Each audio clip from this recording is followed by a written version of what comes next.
Taoiseach, tomorrow you must realise that it is an unpredictable environment that you're going into in the Oval Office.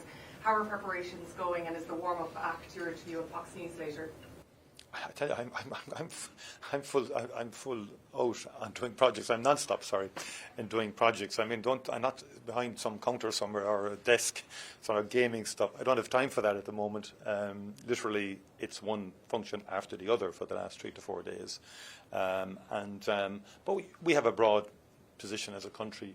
We're confident in our contribution to America on a number of fronts. I mean, look at last evening. An Irish actress winning the Oscar by all of the critics, an outstanding film. I mean, that's where Ireland is today. We're a self-confident country, self-confident people, and life is unpredictable, politics is unpredictable. So I'm enjoying what I'm doing today. I'm focused on the functions I have today. We'll take tomorrow when it comes, and I'm looking forward to it. I'm looking forward to meeting.